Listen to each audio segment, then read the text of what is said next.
Today, this next session, we're going to present a playbook for building a cross-border business. And I can't think of a few of our folks better to discuss this than Eric Buatois, who is a French citizen who lives in California, is a general partner for an American venture fund, Benhamou Global Ventures, or BGV, which is based in California but also has offices in both Israel and France. Prior to that, he spent a dozen years at one of the top VCs in Europe, Sofinova Ventures.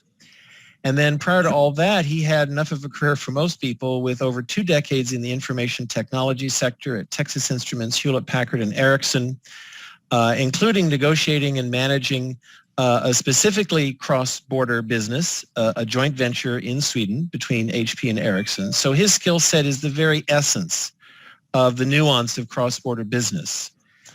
Eric earned a master's in computer science and telecoms from the National Superior School of Telecommunications in France and an advanced management degree from INSEAD. And I'm pleased to say Eric's been on board from the very beginning with Extreme Tech Challenge, from our very first regional judging back in 2019. And Eric is also launching and leading XTC's new award program this year in artificial intelligence ethics, which is a very important topic that's just now emerging into the attentions of the broader market. So I hope you are, and I am really interested to hear the thoughts of this true man of the world about doing business throughout the world. So Eric, tell us what your playbook is. Yes, thank you very much, Don, for this very nice introduction. I hope to be able to deliver to the expectation you have created. And again, I'm very pleased to meet you all. I suspect that you're very interested to be the cross-border company. And I suspect that your company is based in a country on the map, and certainly you're interested to understand how and when to come to USA at some stage. My firm, we are specialized in the B2B space, enterprise software, building cross-border companies, especially out of Europe, France, Spain, even Russia, Ukraine, UK, Israel, also India. And we're helping also some of our company to land and do some business in Japan. We were doing this in China before the trade tension occurred. So we have a kind of a fair perspective on what it takes to be this cross-border company. And again, at any time you could ask questions, because I want to make sure I'm addressing your concern. So I'm going to share a couple of slides, but this is not a slideshow. And again, feel free to interrupt me or ask a question. So cross-border, is more and more, known. But what you should know, and do you see my slide? Do you see we're seeing the whole slideshow. Yeah, do you see the slide? There we go. Well, I would like to let you know that cross-border is obviously well known to build company, but you should know that the financial market start to realize this is important. And frankly, this kind of recognition by the financial market that cross-border company deliver higher performance is pretty recent. I'm privileged to work with Dr. Martin Heming, which is the authority in the venture business in gathering data, especially for cross-border activities. He's tracking every year a pool about 17 to 20,000 companies. And these numbers are pretty impressive. Usually cross-border companies grow revenue 2 times faster than companies which are active in the local market. Of course, I'm talking about technology business. If a company is acquired, the multiple of capital at the acquisition is 2x above the average M&A, so 5.6x. versus 3.7x. And in IPO, cross-border company IPO have usually a return of capital 1x above the traditional company, mainly I would say US company. So you should know that this is more and more recognized by venture capital, growth equity, and also acquirer. And if you look at the acquisition market, it's not only US company acquiring, company in Asia, in Africa, or in Europe, but every large company now on the planet is acquiring cross-border company. So what's very important if you plan to come to the US market, sometimes it's a bit, frustrating because the US market is highly structured. So that's the advice I'm giving to company which, I don't know where you're coming from. I suspect there's some company out of India, out of Israel or Europe in this audience, or maybe Africa or other places. And obviously you want at some stage maybe to try to attract capital from the US. Usually the capital in your region is pretty smooth. You have a full continuum of investor from the seed to the Series A or late stage. But you should know that if you try to come to US or attract US capital, it's a highly, highly structured market. Typically what we call seed or seed plus these days, are rounds where you need to have more than 1 million ARR. It's very difficult to attract this capital if you're below that. And usually this round are about 3 to 4 million. And the venture capitalists in US expect to have a founder team. So you're at a phase where I would say preserve cash, because you're in the phase of your company where you need to understand, your product market fit. You may have some customer in your local market. It's not very clear, if the first customer you have in US are, a pattern or an accident. So you need to be careful to preserve cash for when you raise this first amount of capital. So for the Series A, it's very important to realize now that in US, it's impossible to raise a Series A if you haven't passed the $1 million ARR. And I think it is increasing every day with the exuberance of the capital market. As you may know, the round size are increasing, capital is plentiful, but a lot of people are putting the bar higher and higher. And also the investors are expecting to have 5, 6 customers in full deployment. Be careful that proof of concept does not count. And there at this level, you could raise a pretty large round, 7 to 10 million.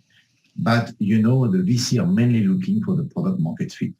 So depending on the market segment you're in, it could be 5, 6 customers, it could be 10 to 12. So you have to be careful to understand what that product market fit for your market. But you're at a phase where, again, you have to be very careful to preserve cash and even over-syndicate your round, because, for the next step, you need to find your go-to-market.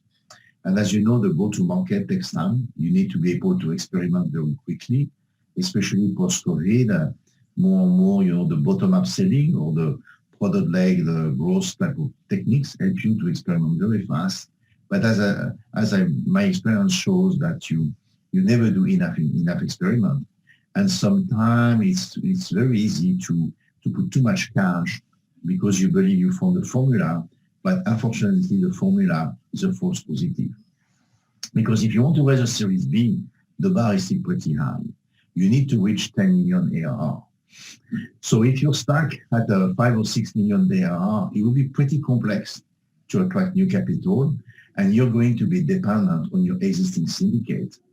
And this is why I'm indicating that you have to over-syndicate, so that, if you have to put a bit more money to reach a $10 million ARR, your syndicate could pony up without too much problem. Usually the rounds are pretty big. This round are also increasing as we talk, 10 to 20 million. Obviously, for the Series B, the investor will want to see a limited customer concentration. Let's say that you reach 10 million ARR with maybe 2 customers doing a $6 million ARR, another 8 customers for the 4 million. It may not count. You need to show that your churn is under control for the company using SaaS metrics. And you need to have control of your SaaS parameters, which are typically the customer acquisition cost, the average contract value, multi-contract value. Obviously, the product positioning and company positioning has to be very clear. And this is a phase where you need to start to have a strong CFO to get this parameter under control. So this is what it takes if you want to try to attract a US investor, depending on the stage of your company. So now moving that, what are the rules we learn on how to build a cross-border company? And then I'm going to pause to answer any question you may have. Typically, sometimes, historically, the advice I've been, before you go to US or before you go to another continent, you need to grow and have enough presence and market share in your local market. If now you're in the B2B space, you address local business. This is not true. You have to think to be global since day one. And that's really the big challenge. And I would say it's due to the following reason. Number one, it's well proven. There have been a lot of study done on the culture creation of a startup. You will discover that the basic culture of your company is frozen to some extent when you reach 15 to 20 employees. It's very rare that your culture is fundamentally evolving above that. And if you have not created the culture of being a global company, understanding the global need and trying to address your customer on a global basis, is difficult to change, which is the point number two. It's really the mindset. Either you create the mindset to compete on the global level, and if you build the mindset, let's say, to be the number one in Israel, or the number one in India, or the number one in, I don't know, one country in Europe, or, a subset of Southeast Asia, it's difficult to change the mindset. So that's something very important to have in mind. The third point, you need to tune the objective of your company to be the number one or number two in market share in the market you have selected. It cannot be, I'm going to start to exist, I'm going to get a couple of customers, and then I need to see the next step. Successful cross-border companies really have this spirit of becoming the number one or number two and strive for it.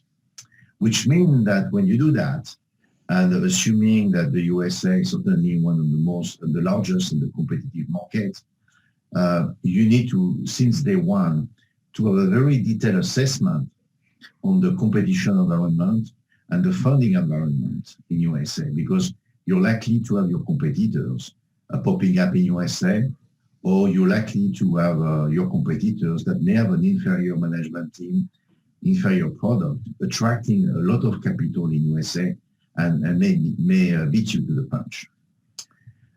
What is point number 5 is always something that puzzles me. Usually if you're a startup, you have to be very focused. And usually the startup are pretty focused on their product, but very often they are fuzzy about what is their competitive advantage.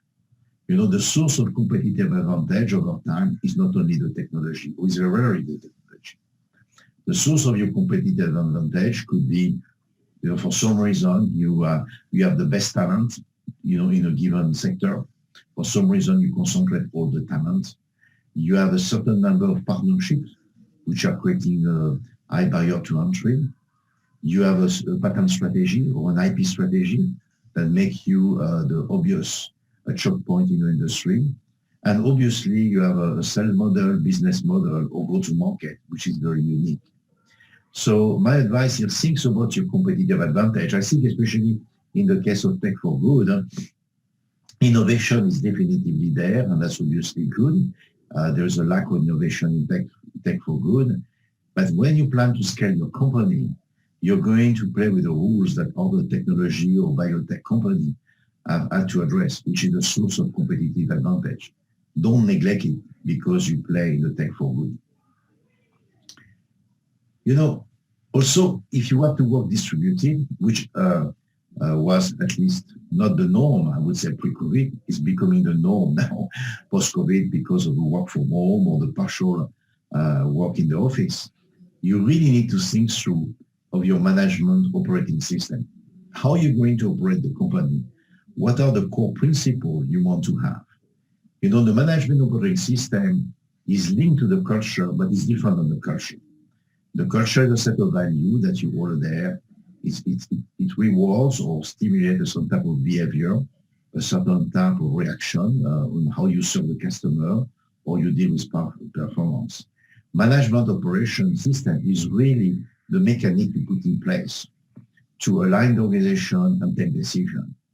And it's very important to have it well thought out and documented before you go in the battle, because you're distributed. It's a bit like if you're in an army and you're in the battle, you need to be clear who is doing what. That's a little bit what the management operating system is.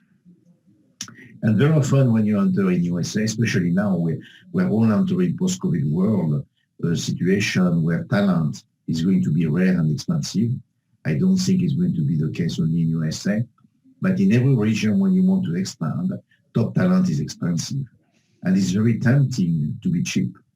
And the experience shows that getting talent on the cheap never pay off long term. Very often you have to hire and replace 2 or 3 times before you get the right person.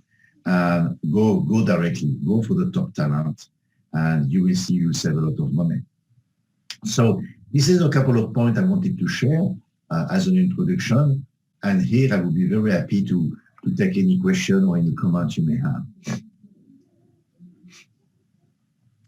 So, any questions? And you're all automatically muted, but you can individually unmute yourself and ask your question. Vikram, I see one in chat. He's asking, in each funding round, a typical cash runway.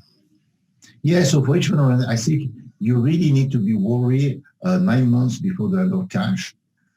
Typically, it takes a good 6 months to raise cash. You can be lucky, don't take me wrong, but it takes a good 6 months. And very often companies are going in the fundraising not well prepared. So I would put 3 months of preparation, i.e. answering the key question which I discussed before, depending on which one you're raising. I gave you the criteria to be ready, to have your pitch ready, because you need to dry run it, try to understand what are the tough questions, and 6 months to raise the money. I mean, starting to talk to VC investor in a systematic way and cash in the bank. It's in US, it takes 4 to 5 weeks of legal process to close around. In a lot of other countries outside US, it's closer to 2 months. So things that you have about either 1 month or 2 months of legal process to close the round and get the cash, which leave you between 5 to 4 months or effectively roadshow and convincing an investor to invest. Now, what you have to think about, to realize is that post-COVID, the level of activity has never been so high. So all the investors are quite overloaded. There's a very rich deal flow. And compared to pre-COVID, your main competitor is not the company that will be doing the same thing as you do.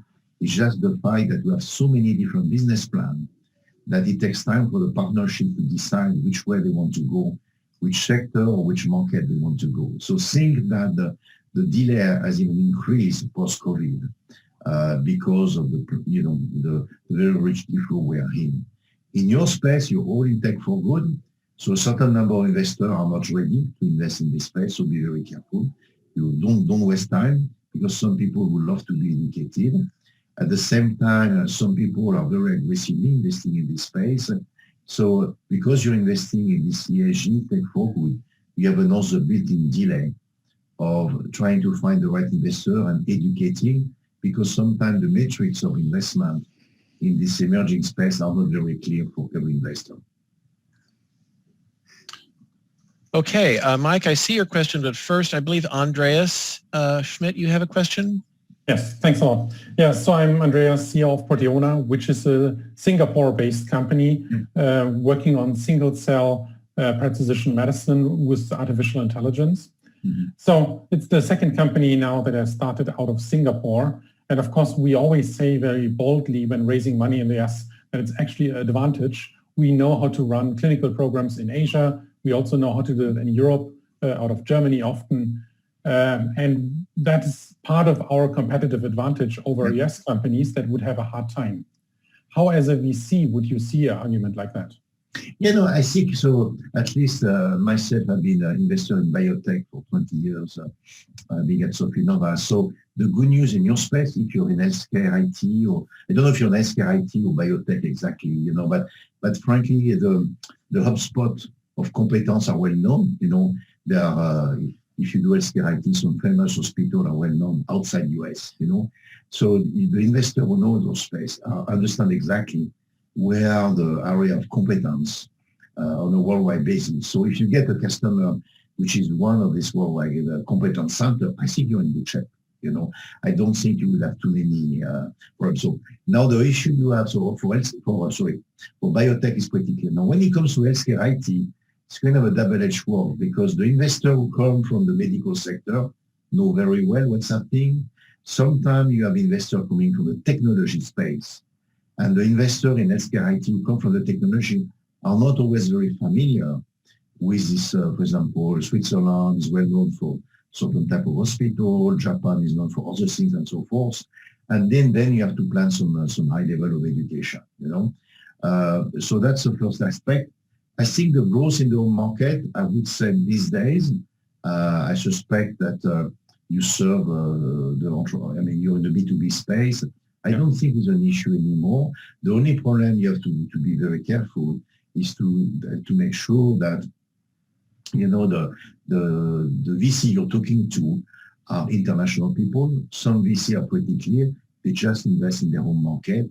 Some other are global. So if you deal with a firm which has never invested in a team out of Singapore, you have very little chance to do it. Okay, so you have to be careful of that. Yeah, thanks a lot. Okay, then we move from Singapore to Brazil. The next question is from Mike at Vitalk. And I know Vitalk has a very good penetration in Brazil, and he's asking, to what extent should you focus on your home market or try to show early evidence of the international customers? And Mike, if you want to unmute and expand upon that. Yeah, that's exactly it. I mean, in our case, we're going from Series A to B. We're growing, obviously, our base of customers here, and there's always this argument with investors, but to what extent do I want to show that I have, customers in other Latin American countries or even emerging customers in the US versus, no, I have, significant traction just in Brazil. So there's always a little bit of that tension, and I'm curious to hear what you think. Could you give me a few words of what your company is doing so that I can focus my answer? We do mental health for companies. So we set up their mental health care programs for enterprise and small and middle SMBs as well. Okay, and in the mental health, do you have a natural cluster by region?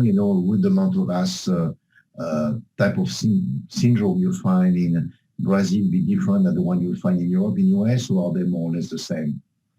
No, it's similar. It's the depression, anxiety, stress. There's obviously cultural differences, right, in treating these types of issues. But sometimes contracting is done at the national level. Sometimes it's done at the regional level, and sometimes at a global level. So multinationals will do it, and so it's Hopefully that helps. Yeah. So what I would say, you're back to my point about culture. What is your culture and your ambition? You build a company to be a global player. Is it your goal? Is it your culture? Is it what you want to do? Then you have to go international. Yeah, we're interested in emerging markets, developing countries. The whole idea of trying to provide US quality treatments, for mental health care, behavioral health care issues, but for more middle, low income countries where we think we have a competitive advantage. Yeah, yes, exactly. So I don't know enough of your business, but in my mind, that's back to your ambition. Do you believe you want to be the number one in this global market? In that case, yes, of course, you start in Brazil, but how you jump forward to become this number one or number two? Or do you want to become the leader, for example, in LATAM?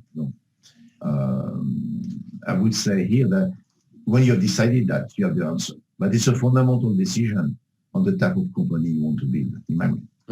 Yeah, no, it makes a lot of sense, and it's something that we were thinking a lot about as well. It's really, do you want to be the local player, or we really want to solve this problem globally? Totally makes sense, and very nice to hear that from you. Yeah, because that's what I want to say. When you make this decision, your team is not going to be the same. You're going to hire a different set of people. And my point, as soon, I don't know how many you are in the company, but if you start to pass the 15, 20 people, be careful, you have a de facto decision which is being taken. So you should better make sure that your culture is the result of your decision and not a side effect. And Eric, maybe to wrap this up. Yeah, exactly. If I could ask you, along this line of where you have someone that's strong in a local developing market and they want to go to other markets, from your extensive portfolio, are there any particularly good cases where you've seen companies really make this jump well? Yeah, no, I would say exactly. I see a lot of companies are doing it better and better, I would say, for example, in our case, especially in the telecom days, there have been a lot of companies that started in Southeast Asia who've been able to be successful in Latin America or even Africa to some extent. I hope that answered the question correctly. Well, how did they do that? Were there any things you noted about those companies? I would say the strategy is the same. You need to be clear which market you want to dominate, and you go for that. Typically this company in the boom days of mobile, they were quite successful in Southeast Asia, outside China, of course. Decided that okay, we want to conquer this type of market, and they study Latin America, they study at least some country in Africa and Middle East, and at the time there were also some country based on Eastern Europe. And they decided to go after this market.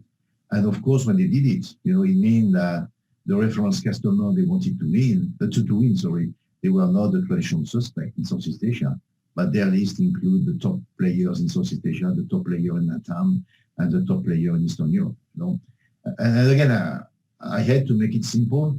It's just a question of ambition, be clear about it, be the goal, and then align the team behind it. Okay, and Shashank, I see your question. We're out of time. I will forward this because I know your story, and we'll have you talk with Eric separately about this. But we're at the top of the hour, and Eric's prior example was actually biotech, and our next session is on the stages of growth in biotech companies. So at this point, I will thank Eric very much for your time. And he, as I said, he's been actively involved in XTC, and I'm sure is happy to talk with some of you. So we'll now drop off of this one and move to our third session this morning, which is on biotech with Mayfield Ventures. Thank you. Thanks, everyone.